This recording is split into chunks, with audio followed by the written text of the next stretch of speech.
Hello. Hello. What is on your head? It's a satin hair wrap so that when I sleep, my hair does not get damaged by the fact that I roll around a lot. Um, you just decided to wear it as a hat today? Yes, because it matched the cover. Yeah. Pretty much it. Like, look, black, white, and teal. Black, white, Yep, I know my colors. My eyes match the light part of the cover. My shirt is also a teal velvet. I can kind of see it. Yeah, it's very hard to tell, but it is. My natural matching. My nails are purple. That's what's School things. I'll deal with that later. So hello.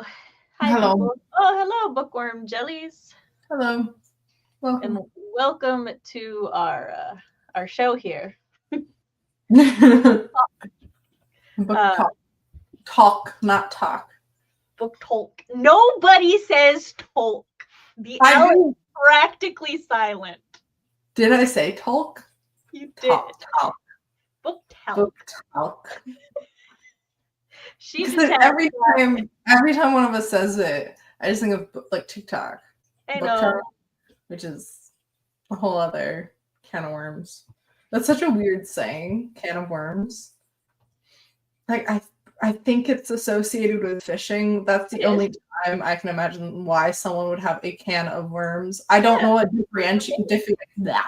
differentiates cans of worms from each other. Gummy worms or live worms. Well, I feel like a can of worms is live worms because it's like a commotion. Yeah. Yeah. I mean, a can of dead worms wouldn't be that complicated because they're not moving.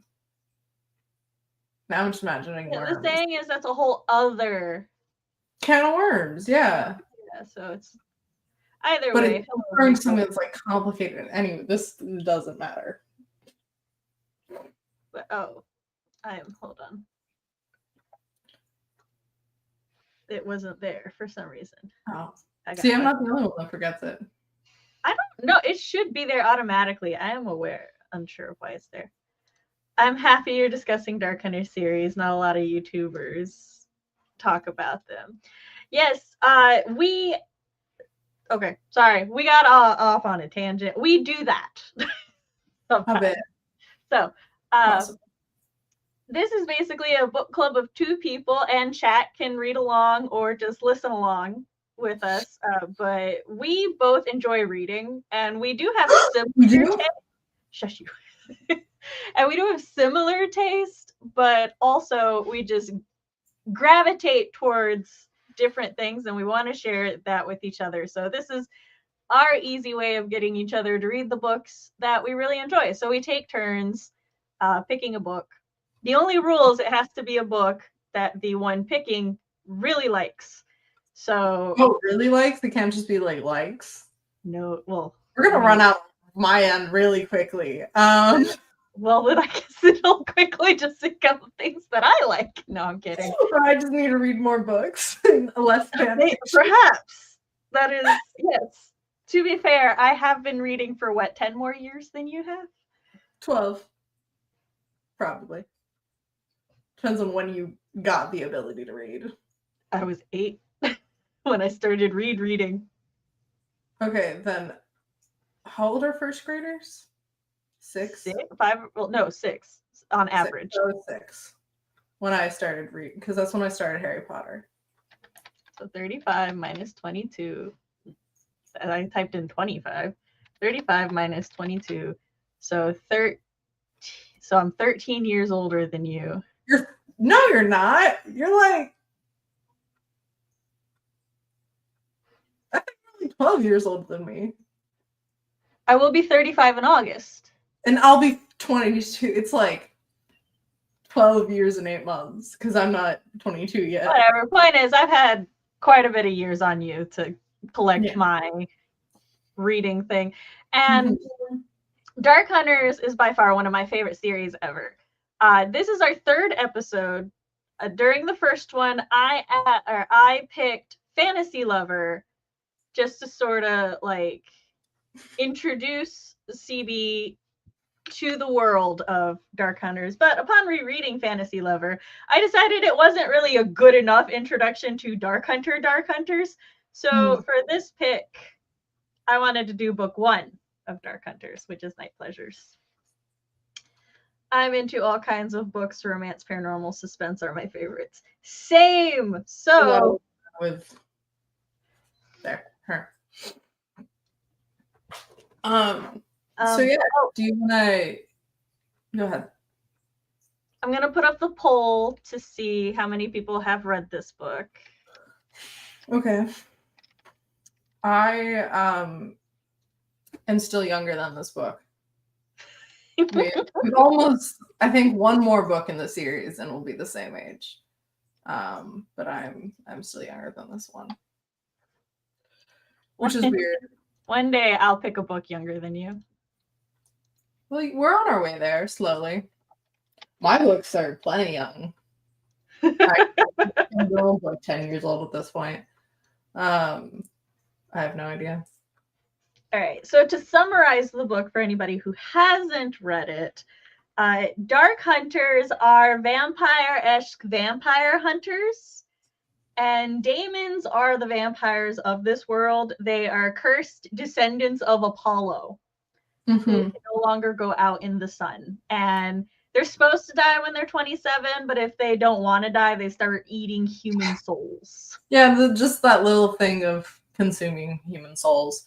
But not as many Apollites consume human souls as one would think. Like comparatively to their entire population, the daemons are actually. Yeah, they did not like filter out their genetics as much as I was expecting. Like as they were explaining it, I'm like, why do they keep marrying each other? Like, some of them genuinely don't know. Yeah, well, once you get down in generations, but like, what about the older generations? Like, what are you guys doing? They are at peace. Well, funny you should mention that when we get into the Werehunters. But anyway. Okay. Because several of the Werehunters are also descendants of Apollites. Okay. But yes, Night Pleasures was what introduced me to Sherrilyn Kenyon, and I've never stopped reading the series. It's so good. I need to catch up. The last book I read was 19, I think, 18 or 19. I thought you were going to say the last book you read was in 1990 something. And I'm like, look. I was in the 90s. I was under 10. Too young for these books. Yeah, I feel like I'm too young for these books. No, I don't. It's not, yeah.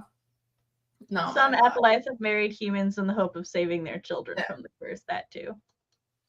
Exactly. That's what. But all right. So, comparatively to Fantasy Lover, how did you find this book? Since Fantasy Lover is book 0. Yeah, I did not like this one as much. I liked Kieran.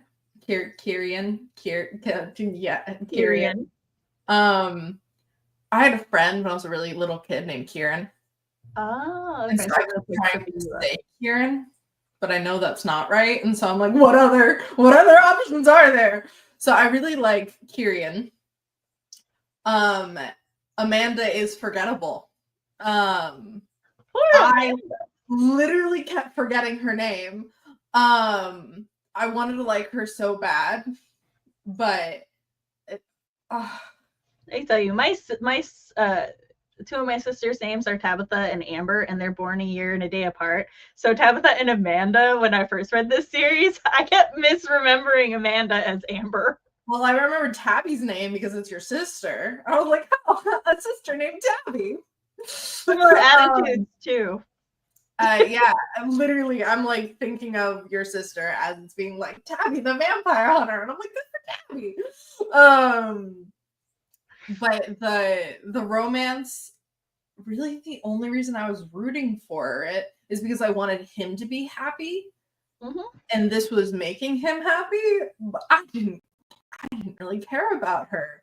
To be fair, as a romance reader, that can happen a lot, where you only really are invested in one half of the pair. Yeah, and it felt so repetitive. Like I was here for the daemons and the other dark hunters in this like world that is being crafted.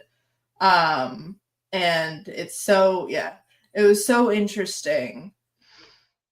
And then the horniness was just so distracting. I did not give a fuck.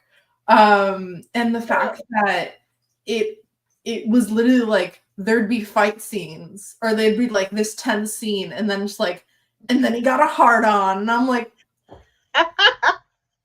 we're in the middle of something important. Or she'd be like, she's like literally when she woke up, she's like, what's some nice arms? And I'm like, that could be a dead man. You literally just said this could be a dead man with nice arms. That doesn't matter. Like, people don't have to be alive to be hot to her. I mean, a lot of vampire girlies agree with us. Different. But it was just something about it. She felt very like a fill-in for the reader to imagine like themselves as. Just she would have like snappy one-liners, but I didn't get to know like her thoughts and opinions more about the world. As I felt like Grace, we really got to know Grace through her POV and her getting to know Julian, but I didn't get that as much from Amanda. And then the beat of their romance was just repeated, like of them getting hot and heavy and then not again. And then them just randomly getting hot and heavy and just felt like the same thing over and over again. I read the book over a very, very short amount of time. I read it in the course of a day, so. Yeah. And it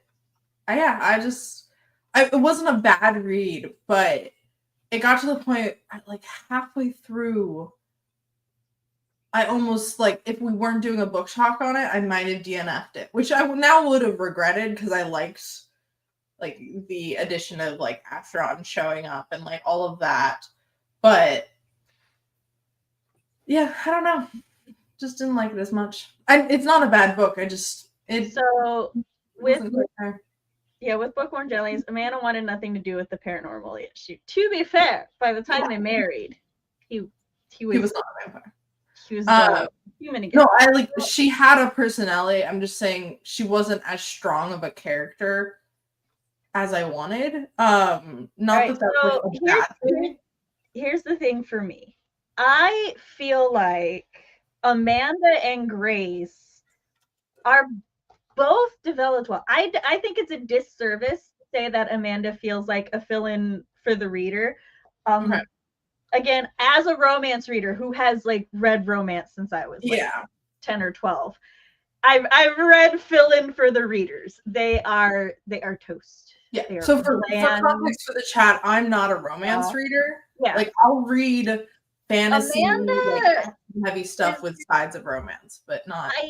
I think potentially the thing with Amanda is Amanda herself perceives herself as nothing special, especially in comparison to a lot of her sisters. And in romance novels especially, the unreliable narrations are essentially standard.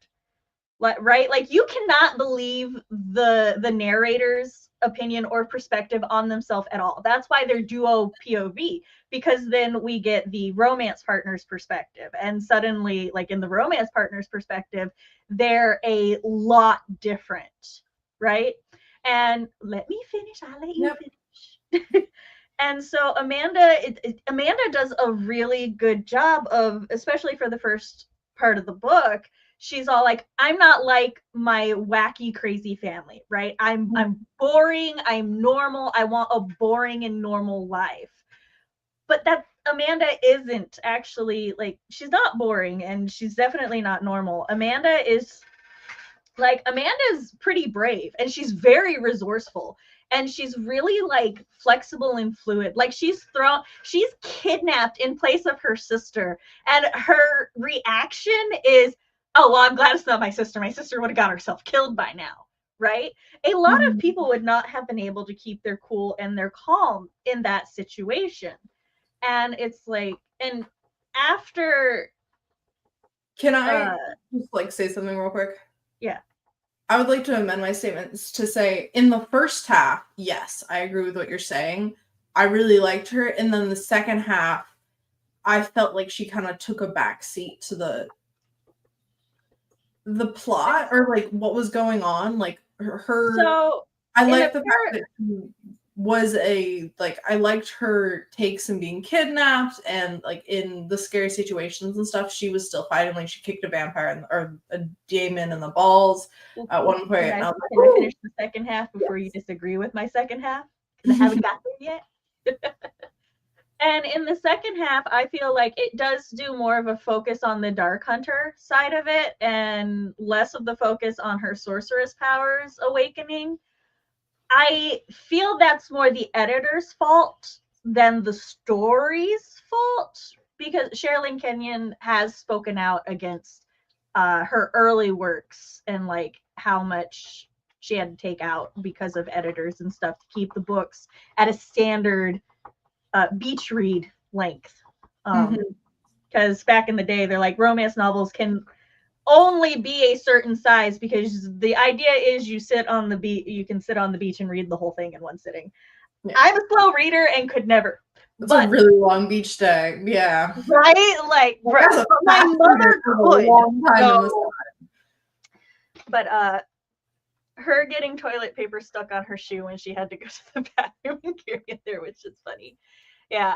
I think I really enjoyed that, and I do think that there is a difference between Amanda having a personality and being like a reader fill-in, and just she's not the focus anymore of the plot. Yeah, I think the second half of the book, she was just the love interest versus like the character. Like she was the main character of the first half majority, like it was through her POV. And then, not that there's anything wrong with being a love interest, but she felt kind of relegated to the side. And part of that, again, I think comes from the climax of the book, where it's like she's mind controlled for half of it, and then she breaks free, and then the thing happened. But she wasn't mind controlled. That's the reveal. The reveal was that she was acting the whole time. That's why it's from Kyrion's point of view, because she hid his seal under the doll, and she was holding it like the whole time. Before that, it was mind control, because she said, then he unlocked my powers and it broke through. Yeah, but then we leave her POV, and so we're supposed to, as the reader, we're supposed to kind of pick up that when he releases her powers, she's still in full control. She's just play acting, because like she tells Kyrien, she's like, I knew I could never kill you myself, so I needed Desiderius to do it for me. So even though it's not from her POV, she's still pivotal, and like it's her plan that saves Kyrien. Yes, I think I'm like not communicating it properly, because I'm saying that her switch up to her being like she falls in the mind control, her powers unleash, and then she does the play acting, the whole Kyrien thing. I understand that they were doing it for the like reveal, like, oh, she was play acting or like acting the whole time, and like, I mean, I kind of saw it coming with the doll and everything, and like it getting it there. Yeah, it all leading up to it. I'm just like, oh, the thing's gonna happen. But I don't know. I didn't love it in the second half as much as I liked the first half. I mean, that's fair if it just wasn't your thing. Yeah, which on paper it feels like it should have been my thing, because I like the more adventure-y stuff more. But it just felt like the plot thread of their romance, which is going into the book and through the first half, I was like, oh, this is a romance while they're in this setting and like this plot's going on. And then it felt like it was, I don't know, just kind of placed on hold for like a good third of the book. And then it comes back in the end. Like then there's progress again. But aside from the food sex scene, it felt like all of their like intimate scenes was the same thing over and over again. Yeah, I don't like will they, won't they things. I'm like, just I already know. I feel like their romance and their dynamic and their feelings were established already, and so then we had to move forward with the supernatural stuff. And since they were established, for me, we got more like cute coupley things where it's like the romance is no longer the overt focus, but it's still there. It's just more underlying. I think part of it was they were acting like it wasn't going to happen, which I felt like a disservice to the reader or even to like the characters. The fact that they established that. Oh, that's like, okay, so the thing with romance novels is, you know, there's the happily ever after. That's like the guarantee and stuff, but the characters don't know there's a happily ever after. And so part of the thing with romance novels is you're allowed to be sucked into the, oh no, but will they? Because you know that they will. So it's like there's that, if you choose to, you can be. A lot of the times I'll be like, bitch, you gonna be together. This is a romance novel. Why are we going through this? But I also like, I don't know, it's just one of those things where that is a thing. And I prefer that to the miscommunication trope, because that's like the other way that a lot of romances go. So I don't know which one I prefer more. I didn't like that they kept being like, oh, we're not going to end up together. Like, I know when I read a book, most of the time they're going to end up together, and I'm okay with them not knowing it.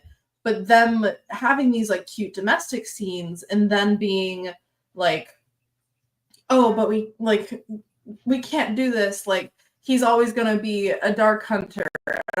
When it, like they had established to Amanda that it is technically possible for them to become not a dark hunter anymore, and they already found his like switch thing so early on, and it's like they just didn't pursue that it was almost like it was just like, oh, okay, this is a reason we can't have sex anymore, but they didn't see it as, oh, this is new information for moving forward, like that we can it's do something to help the situation. It's supposed to plant the seed, because here's the thing, that drained him of his powers, right?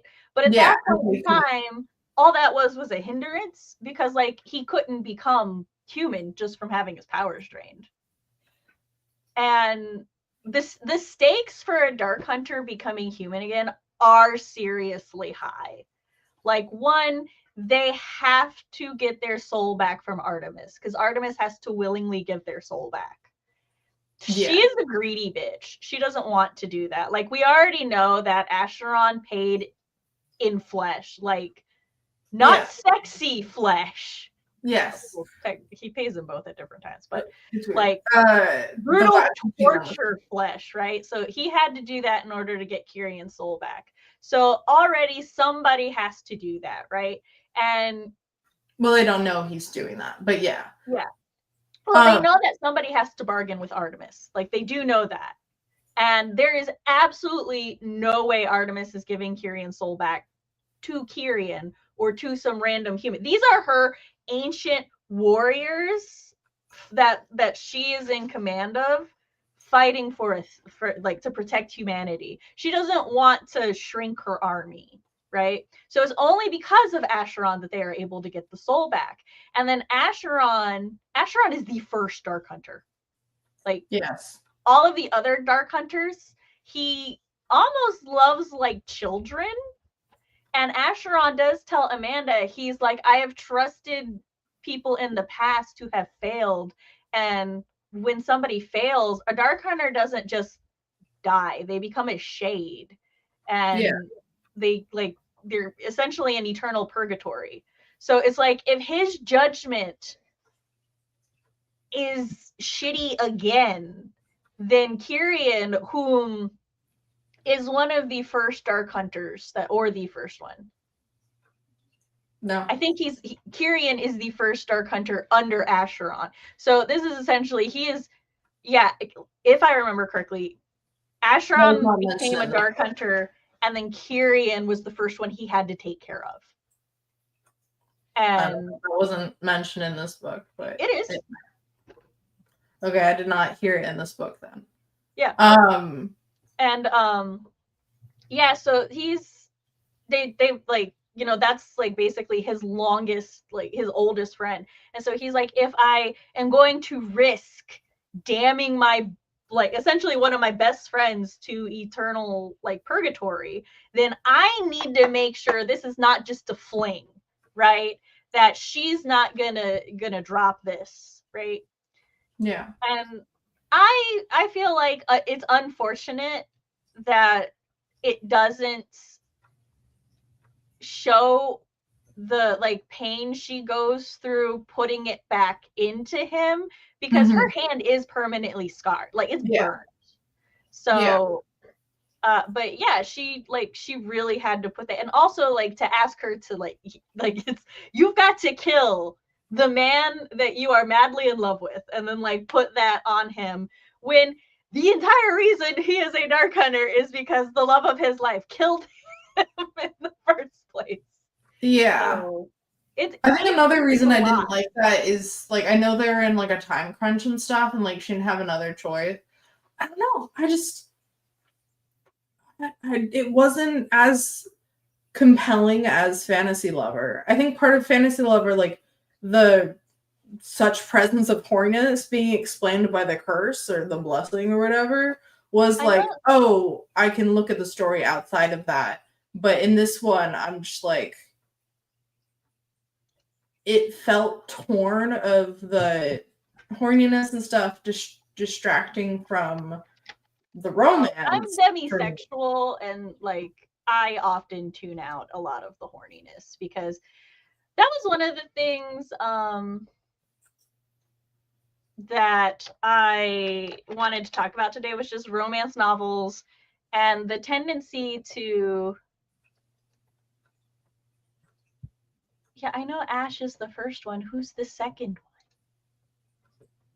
Because there's a difference between like how old they are and who came first. Because like one of the Dark Hunters, who is technically older than Kyrian, came after Kyrian.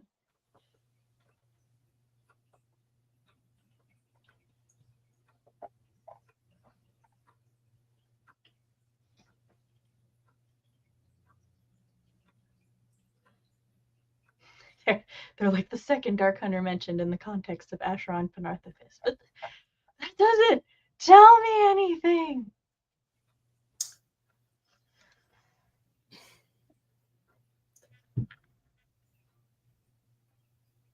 As I was saying,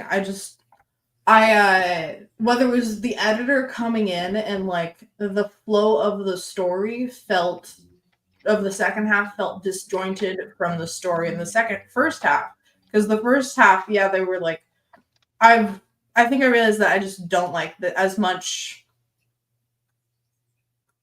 like, sexual interest in the story without some romantic interest being established first.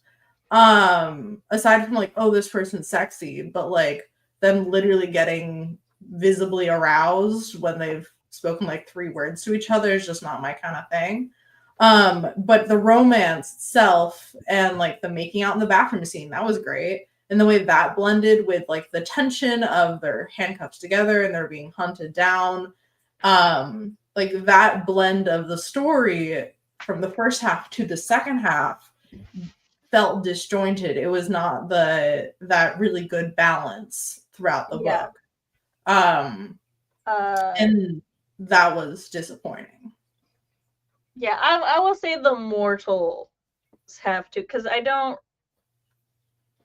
cannot remember, because there is at least one pair where the Dark Hunter is female.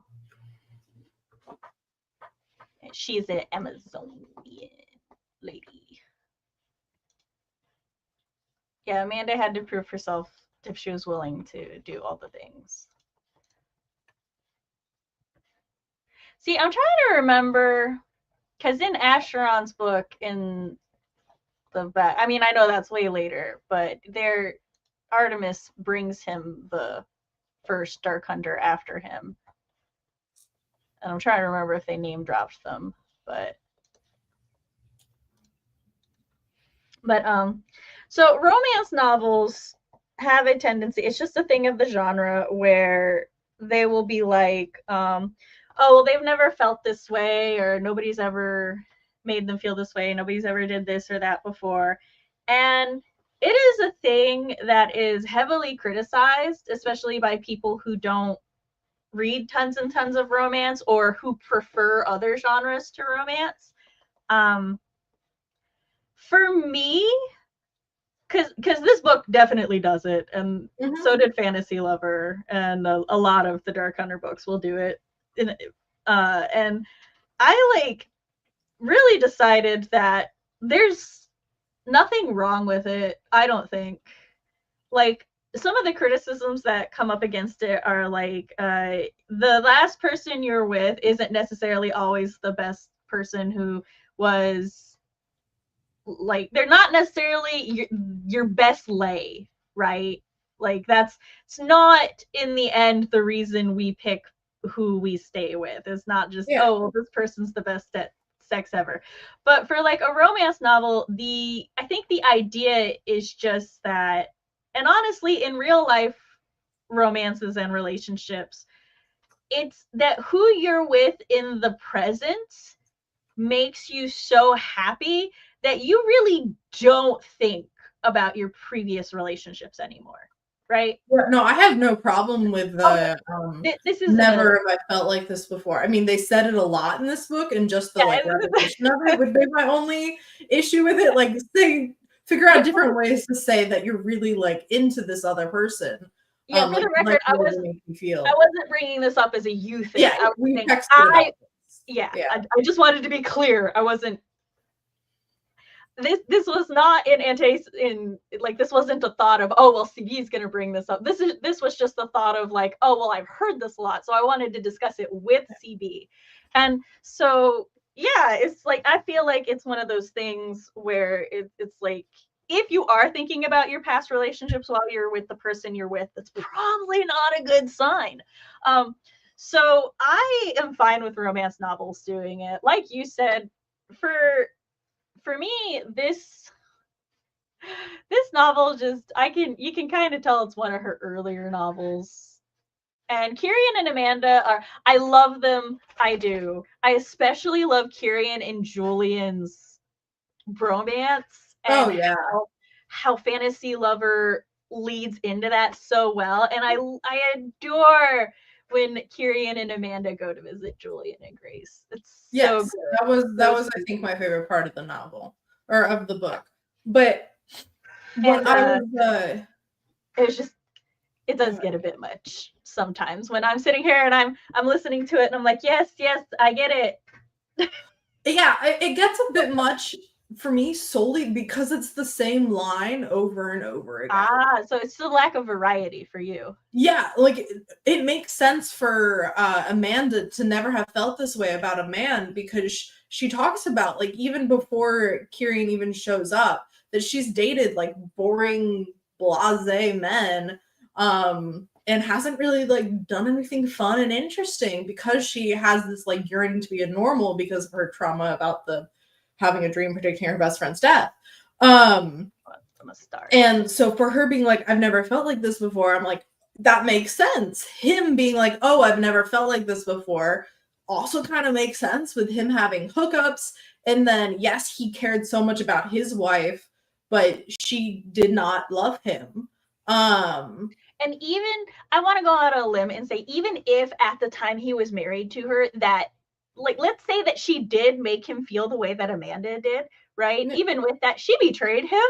And so, like, any memory of the feeling would be tainted, right? And I've never felt like this way before. He's never felt so loved before. Yes. And so both of them being like, this is something new to us and we like it. I'm like, yeah, that makes sense. And it made sense with Grace and Julian as well. So I don't have any problem with that line in this case. It was just literally that line being repeated. I'm like, okay, we get it. I can definitely agree with that. It could have used more like variety. It maybe might have even enriched it in both their cases if it was like delved into vernacularly a little like different to even better heighten the because like Amanda knows what it feels like to be loved, right? Like she has a really good family system, whereas Kieran doesn't at all. So that could have even been interesting too. Well, he was loved by his family, just no. His sisters loved him, and his father loved him. That is fair. His uncle did. His father like banished him as a prince, but his sisters didn't. And like he was loved, but I think it's been so long, and his like view of love was shattered because of what happened. Like even there's and he even feels so much guilt wrapped up in his love about his family because the way they died or the way they went about the rest of their life. That were caused by his misplacement of love within his wife. One thing, her powers caught me totally off guard.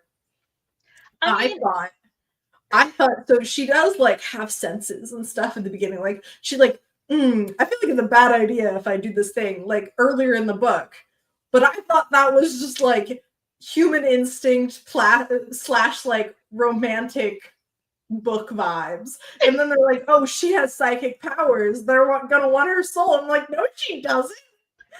And then they're like, oh yeah, she does. And I'm like, she does, we agreed to this. Like, I do feel like it's one of those things where because she as the narrator does such a good job emphasizing how normal she is that like it's like, oh, so she's the dud of she's the main character. She's of the madrigals. But but I like, almost wish that we got. Right. Hold on real quick. I want to address chat. The turning point for me was when Amanda, dreaming of Kieran's execution, she gets a glimpse of Kieran the man. Yes, I love that she was given that insight early on-ish because it makes more sense for me as to why she would be so patient and understanding going forward, right? Because especially in some newer paranormal stuff, it's like, you know, oh well, these characters, they're like tortured and therefore it makes them like push you away further, but like the other person doesn't actually know why, so then they're kind of just going on I can fix him faith, as opposed to oh I understand your wounds. I almost something like, I know she didn't choose to see his like inner deepest, like his worst moment. It felt so, and like I guess it makes sense for both of them because they're both from this like psychic-esque background, but like if they weren't, and like me as I don't have psychic powers, I was so uncomfortable with the fact that she's witnessing his darkest moment. Like it felt for me, like obviously neither one of them chose that, and it was like just something that happens for both of them. But for me, I'm like, this is such a like everyone was really understanding about in the like aftermath of that, but I'm like, that was so invasive. Like not choosing to be invasive, but it was just like, ooh. For me, for stuff like that, I always follow the lead with how, or like let me rephrase. My judgment of the writer's choices to do those things in stories will always be like, okay, what's the execution of the aftermath of this event? And so, no pun intended. You know what I meant. So like you said, because because it made sense in the world and stuff, and the characters were understanding and everything, I was like, okay, then. They did some mind stuff beforehand that was cool. But her using that to have the fun sex scene, the bondage, as you call it, in the food sex scene. One, I hate that sex scene just for the textures. The funny, I was like, wow, that's really, like, this is way TMI for the internet, but you guys get to know it because we're talking about a porn book. Yes, I'm aware it's a romance and not an actual porn book, but for me, this is a lot. The honey and the oil correlation, I was like, wow, that's really interesting. Look, some of us had been reading these scenes since we were 16. This is your foray into these scenes. We understand. I've read steamy stuff before. This is just weird. This is the next level of steamy. I don't even know. Just something about it makes it. Again, I think I should. The next time we read a steamy book, I want to try and actually read it and not listen to it and see if that helps me some. Yeah. But okay, so the thing that I literally was like sweeping my kitchen, guys, and I just go, ugh, nope. Like, I was here for it. I was like, yeah, I should tie him up, like, but with silk so he could easily get out of it if he was actually uncomfortable. Like, there's consent here. It's a little weird, her bringing like his worst moment, but I see what she's attempting to do, even though I disagree with it. But, you know, suspended disbelief, it's a novel. But then she brought out whipped cream and she talked about how she put it in the shape of underwear on him. And then she was licking off the whipped cream on his balls. Yeah, look, like, when it describes how she, I'm trying to, I don't care about me saying it for the internet. I care about YouTube coming for me. When she inserts one bag into her mouth, and I was sitting there going, yes, this makes sense. And I'm also like, oh my God, I need to know how CB reacts to this in specific. Why was the whipped cream? Like, one thing is a HJ or a BJ of that kind of sort, like whatever. And one thing is involving food in the bedroom. I don't know, it just described textures. It said wrinkly at one point. And I died. It just, the way it was written, I was like, this isn't sexy at all to me. Like, I gracefully disagree, but to each their own. Yeah. And that's totally, like, other parts of the scene, I'm like, okay, yeah, this is hot, like, whatever, like, this is a well-written sex scene. It was just also the image of just underwear. Like, I was thinking, like, I think it said, like, a loincloth, or it didn't actually say tidy whities, but I'm imagining tidy whities made of whipped cream. Yeah, I will say around the time this book was written, that was essentially just, like, a universal, like, joke. I was going to say gag, but that doesn't mean the same in modern lingo. It was a universal I know what a gag is in like a bit, like, yeah, but essentially that's what it was. It was a bit in things to have like the whipped cream bikini, and this is essentially the whipped cream bikini.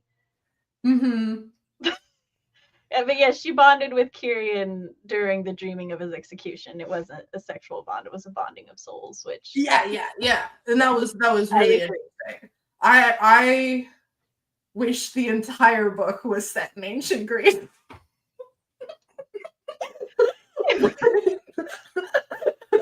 Well, interestingly enough, when we get to 15 and 16, over half of the book is set in ancient times. So. That means that in a little less than half the book, I'm going to be really disappointed.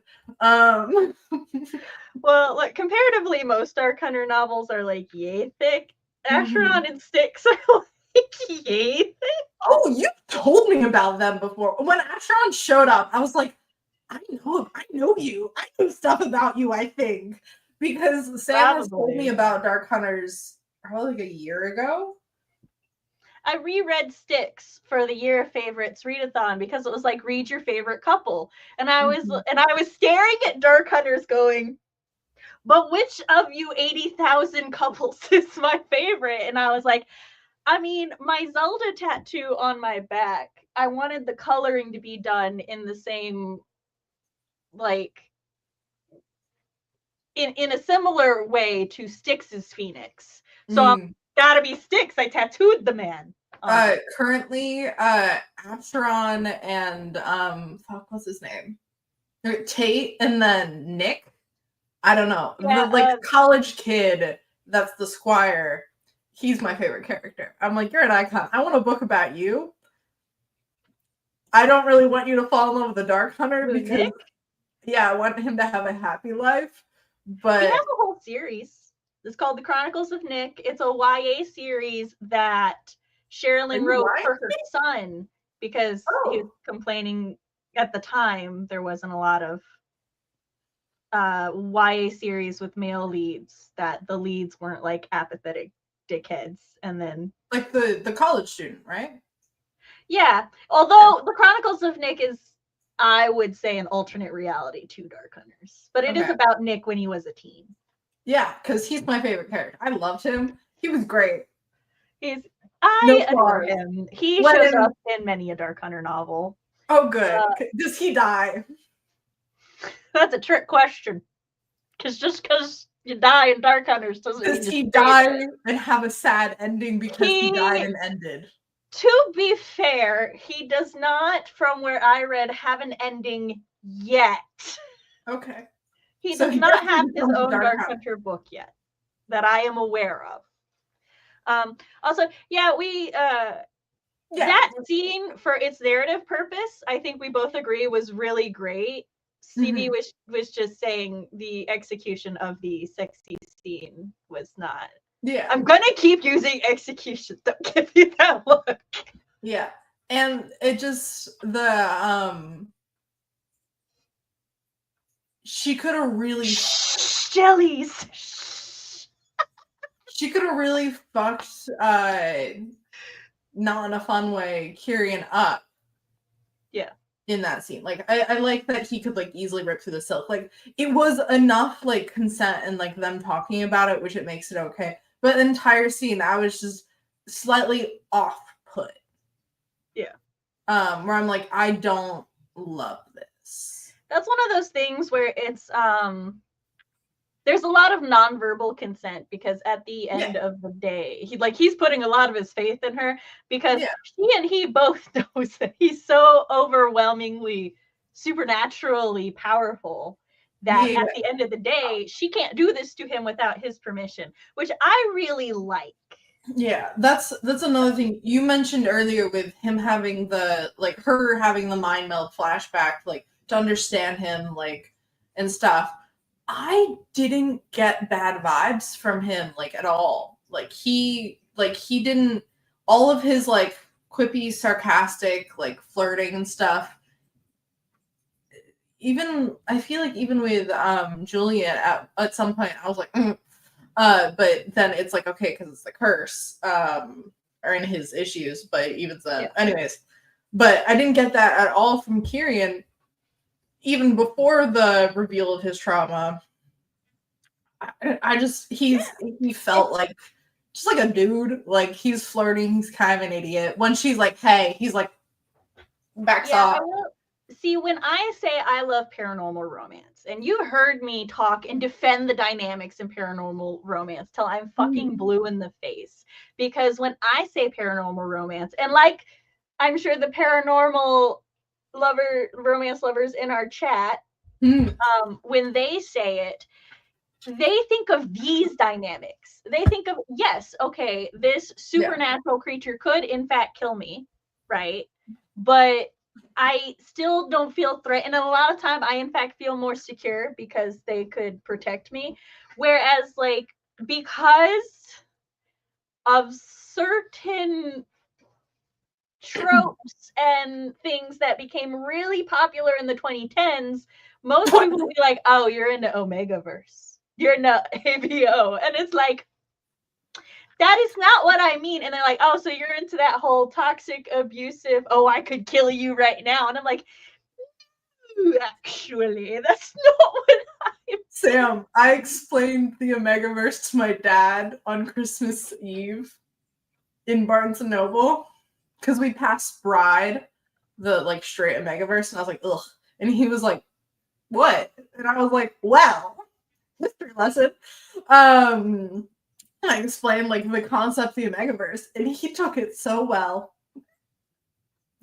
I was like, see, it doesn't, and I explained, I was like, and it doesn't make sense to make it straight, or like it took the oomph out of the Omegaverse. And he was like, okay. And I'm like, you did so well. I'm so proud of you. You didn't cut me off when I said slick or rut. I will say, rereading this book, though, I was reminded how much I do like Kyrian, because most of my favorite characters are actually from later on in the series, which, as I told you earlier, in order to get to my guy Styx, it would take us 3 years. 3 years. And I am going to, like, I'm not going to pick Dark Hunters every single time, because having binged one of her series before, one of the reasons I love Sherrilyn is for her narrative and her storytelling formulas. However, after like 10 books or so, one can get. Yeah. So I'm interested to see how her writing style way before. Oh yeah. No, I was saying Twilight has some concerning elements that especially impacted my generation. Honestly, I wasn't even thinking of Twilight when I was shading other series. Yeah, no. Twilight was in my elementary school book fair. Twilight was, people were like buying it. So yeah. That was my first introduction to paranormal romance. I've never read Twilight or watched Twilight, but all of my peers were, and I was like, no. And now I'm writing a vampire romance novel myself. Well, you know who you can read for some good, some vampire romance reference?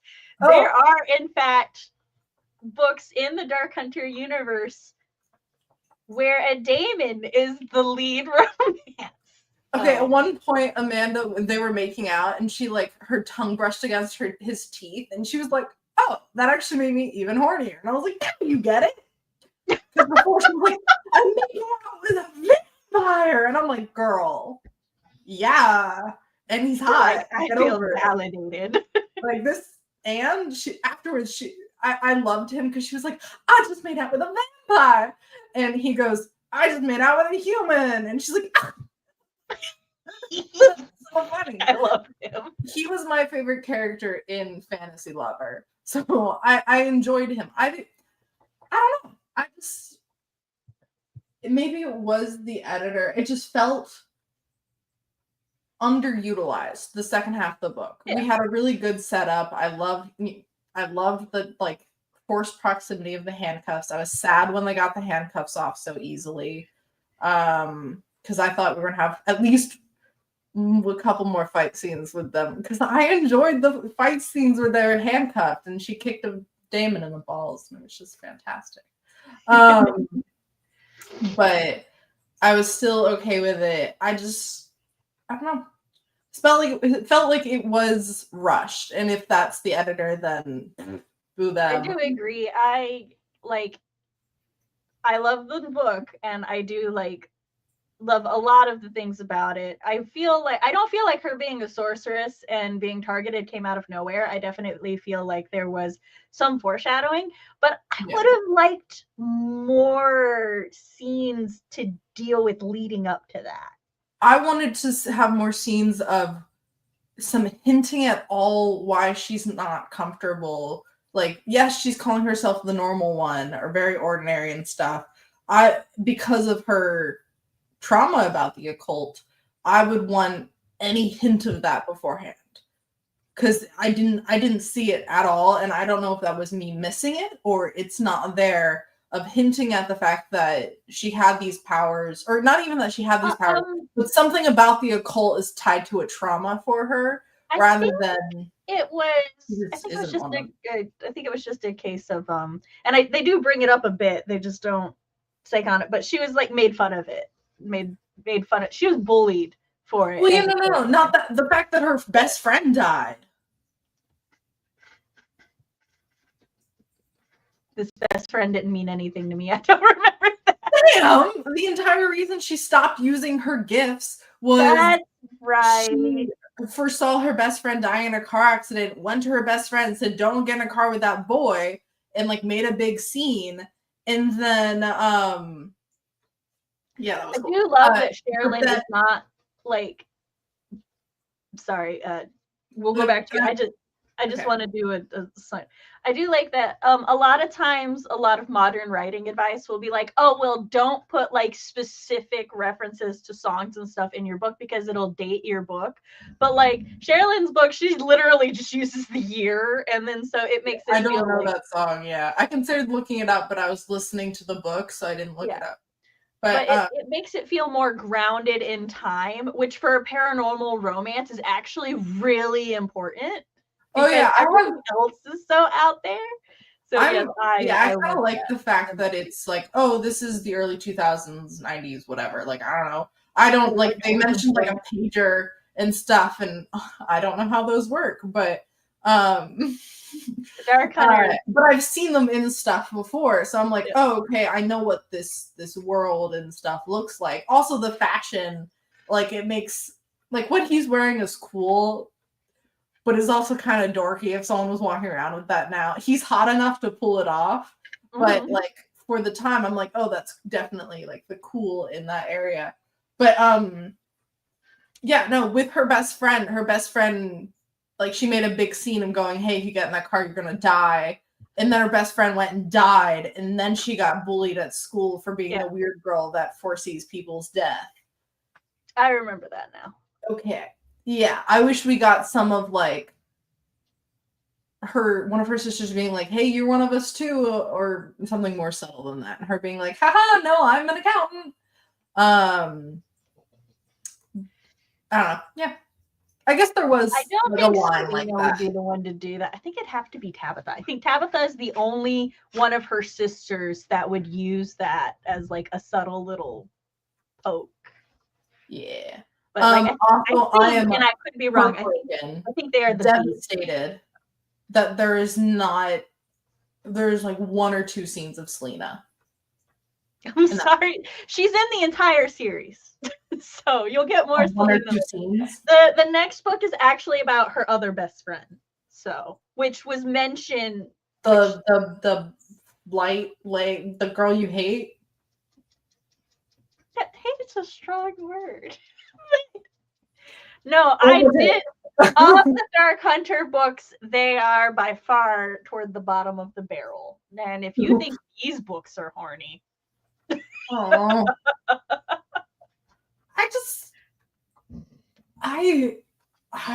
I understand meeting someone going, they're hot. I want to jump their bones. Well, to be fair, I don't want to give away too much, but basically the next beginning of a relationship is basically one night stand, and then so yeah, it was just like every time they're like gets like a giant boner being near her, and I'm like, the last book it was okay because it was a magically induced boner, or at least that's how I interpret it.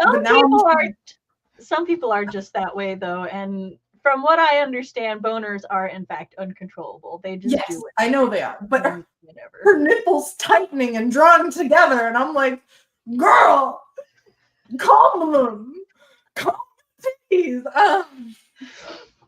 But it was a lot, and there were at really weird moments for me that I'm just like, hey, I was enjoying that scene, and all of a sudden it's just horniness, and I'm like, okay. Which I understand is a thing, just not my taste.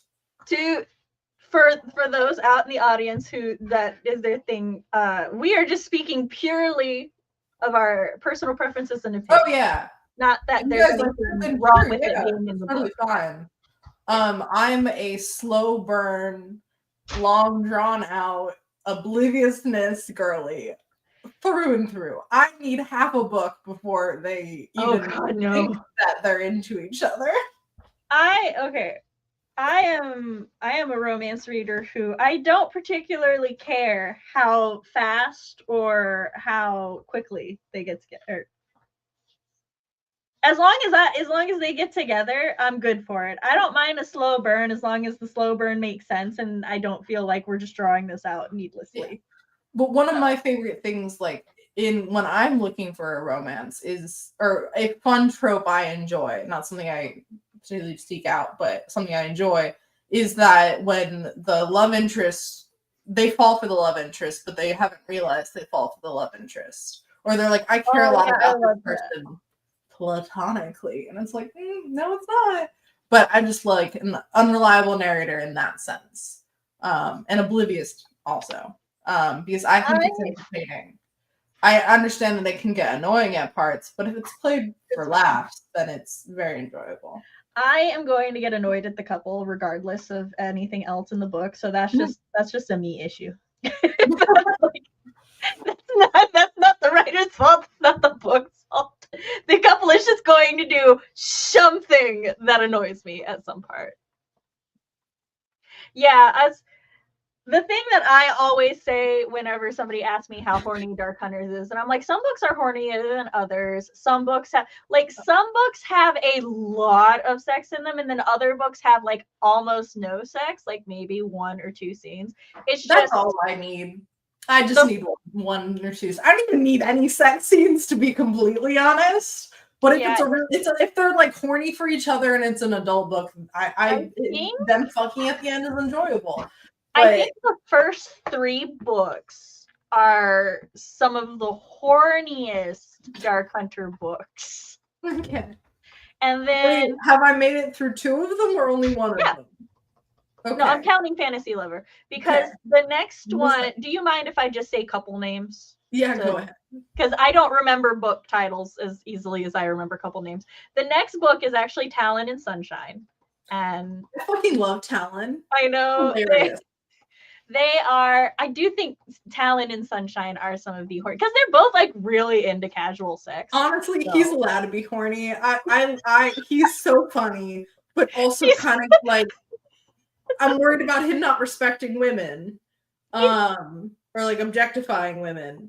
But he's hilarious. I don't remember. I know, like by the end, all of them respect everybody. But actually, a lot of the ancient warriors are more respectful and understanding of women than a lot of modern men, which tracks with a lot of ancient societies, to be honest. But who's after Talon and Sunshine? Did we get a book of the gunslinger guy that was? Sundance? Yeah. Yeah, I think he has a book. You know I love a gunslinger. I think Westerns are fun. Sundance Dark Hunter.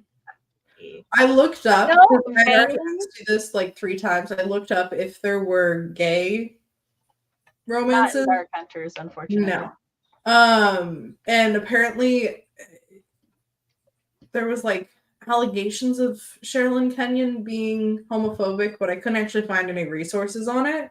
She's not homophobic. She does have it. It's just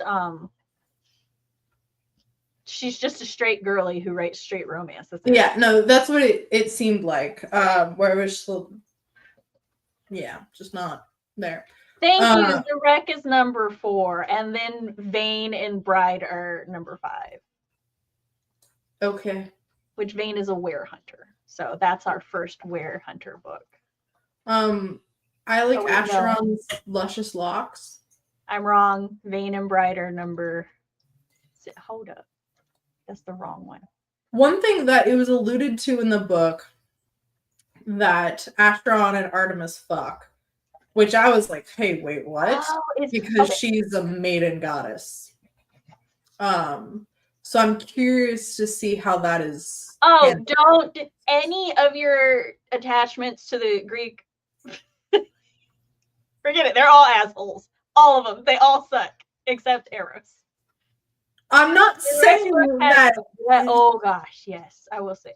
All right, so I'm looking at the list real quick, and yes, Fantasy Lover, Night Pleasures, horny. Night Embrace, horny. Dance with the Devil, not horny. Kiss of the Night, that's Tabitha's book.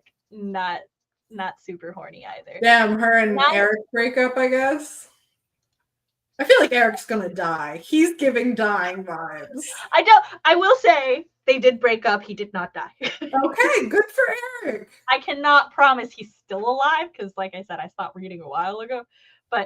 And then maybe he gets the book. Night Play, which is book 6, 7, according to this, because they also count the novella. They count Dragon Swan, which is a novella, as book 3 technically. I like dragons. There's no wait. Providing great commentary to there this. are dragon werehunters, so this is one of them. Okay. Yeah, the werehunters are just like half human, half animal. That's yeah. Would Rai qualify as a were-dragon? He's just a dragon. He's got no human. Oh, then no. His babies will. Anyways, the origin of the shifters in this series is there was King Lycoan had married an Appleite woman, and they had 2 sons, and she died when she was 27, and he was really freaked out and didn't want his sons to die when they were 27, so he had experiments done, and that was basically how the werehunters came about. And there's 2 different types of werehunters. They're the ones that are baseline animal who can shift into human, and then there's the ones that are baseline human who can shift into animal. Ah, yes, you have explained this before. Kiss of the Night is Cassandra, and Cassandra's the last descendant of Apollo. Is like mythological Cassandra? No, she's just named after Cassandra. Oh, okay. That is a fair question in this. Yeah. They mentioned a Viking one. Does he get a book? That's Wolf. He gets a book. Jellies, do you remember if Sundance has a book, or if I'm misremembering his name? Also, I have a question. Was Amanda white? Because I was not imagining her as white, and then all of a sudden it said a red flush across her pale skin, and I was like, hold up, what? It said like her milky skin. I was thinking that's a bad joke. Amanda Hunter. Simi has a book coming soon. Because I looked on her website, I think it was her website or the wiki, and it just had terrible images for all of them, and had Talon being a blonde and he's a ginger. So I was like, oh. On her website? Or on the wiki. Oh, no. Okay, so Sherrilyn has an official website where she has... I did also go on there when I was searching up something. I don't remember. Yeah. Sundown's book is called Retribution. It's a pretty cool name. Ah, yes. Okay, thank you. I did read it. I know the title knocked it loose for you. That's why I couldn't remember. I kept calling him Sundance. He's Sundown. I was thinking like the film festival. I thought his things was whatever. No. I love that it implies that no one after like the 1800s qualified as cool enough of a warrior to become a dark hunter. We had multiple major wars since then, but okay. Well, you like have to cry out for Artemis. No, there's a modern dark hunter. Is it Nick? There's at least one. That he dies and becomes a dark hunter? Is it my law school boy? I don't know how much spoilers you do or don't want, because I feel like confirming or denying will. I feel like that already confirms it. But okay.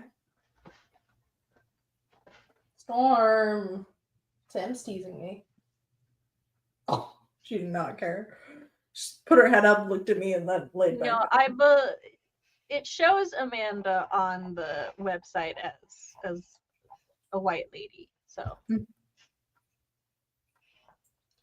Oh, I don't know the stereotypes here, but they did mention crazy Cajuns a couple times. But I think one of the times was Nick making the joke. And Nick is Cajun. But the other time was before it, but I don't remember the context of it.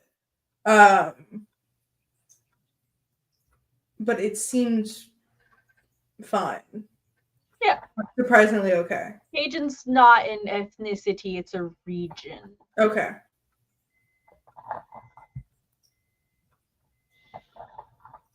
Of? Louisiana. My brain was trying to go, yes, Cajun of Cagia. I'm like, I know this is set in New Orleans. But I was like, yeah. She's Cajun and Romanian. See, I was trying to find it on her website to be sure, because I have it's been a while and I don't want to say anything incorrectly. But yes, this says track. Okay.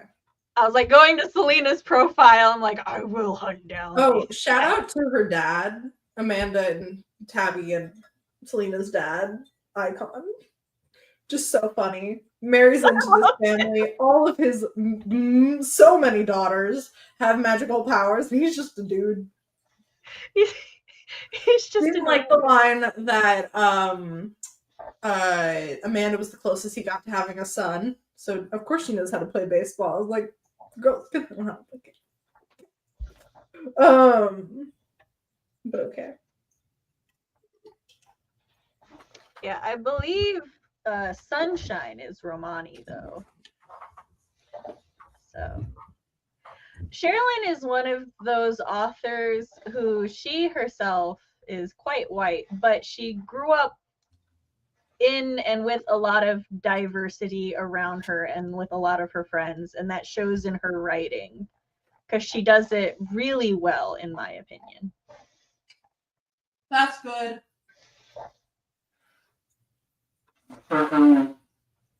Ignore me. I'm scrolling down like her list of characters at the moment.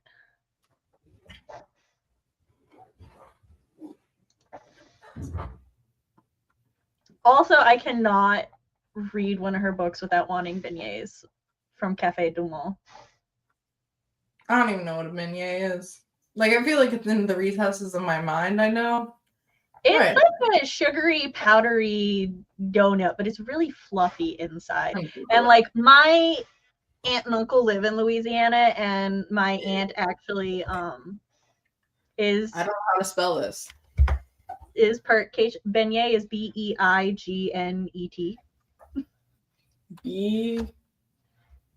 BEI. Okay. G. Yep. Go fill it. I've made them before. They're delicious. They do look good. Chris keeps calling it, like, he'll tease me. He'll be like, so you want some elephant ears? And I'm like, it's not the same.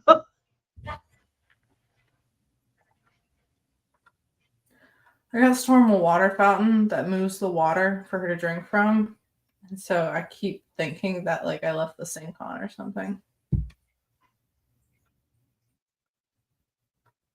You better appreciate that. That was expensive. Got my Christmas money on that. Oh, are you going for it? There was a character I didn't recognize, and it's from one of the newer books. And now I'm like, haha, there's things you don't know.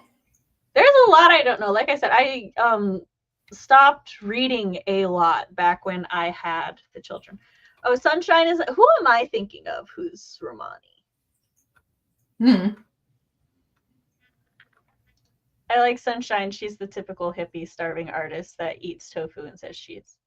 I greatly appreciate you joining us, Bookworm Jellies, because I used to know this series like the back of my hand, and you can tell I have not read it in like... It's been like 13 years. Apparently our age gap. I stopped reading it when you were born. No, I'm kidding. No, that's not how that works. Time travel. We didn't introduce ourselves on this stream, and I was going to go a recently graduated college student. Oh, okay. Well, we can do outros then. Okay. Because we do have new people here that we hope stay and join us. Sure. You can look at my opinion on Fantasy Lover, where I don't know, more confused, less confused. Hi.